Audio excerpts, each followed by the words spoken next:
Réaliser une sculpture en bande de plâtre. Les bandes de plâtre se trouvent dans les pharmacies ou dans les magasins spécialisés Beaux-Arts. Dans un premier temps, il faut réaliser une structure en fil de fer. Utilisez soit du fil de fer d'électricien, soit du fil de fer normal.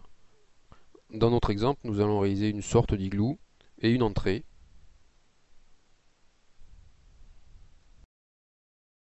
Pensez à consolider votre structure avec un second fil de fer afin de réaliser un maillage assez serré. En effet, les bandes de plâtre vont prendre appui sur cette structure. Découpez des bandes de plâtre d'environ 15 à 20 cm. Si nécessaire, les redécouper dans le sens de la largeur. Ensuite, mouillez chaque bande de plâtre et l'appliquez sur la structure en lissant la bande de plâtre. Le lissage est important afin que l'ensemble soit bien homogène. Vous pouvez appliquer les bandes de plâtre directement sur la structure fil de fer.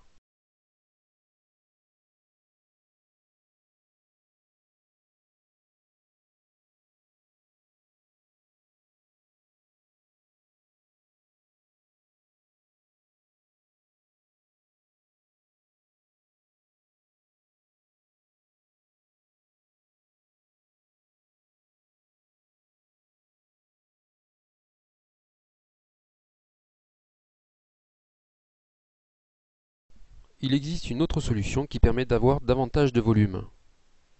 Elle consiste à enrober des bandes de papier journal autour de la structure fil de fer. Ensuite, vous pouvez appliquer les bandes de plâtre directement sur le journal. Le temps de séchage est d'environ 2 à 3 heures.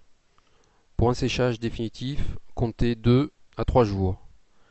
La sculpture peut être peinte et retravaillée ultérieurement.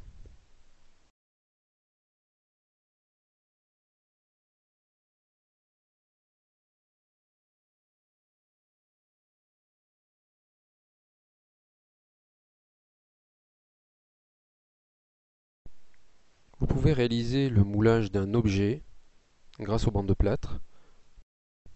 Dans un premier temps, il faut appliquer de la matière grasse sur votre objet à mouler. Appliquez ensuite vos bandes de plâtre en les croisant. Il faut une couche d'environ 3 à 4 mm. Le temps de séchage est beaucoup plus rapide que le papier mâché. Au bout de 3 heures, le plâtre a eu le temps de sécher. Ensuite, il faut compter environ 2 voire 3 jours de séchage définitif.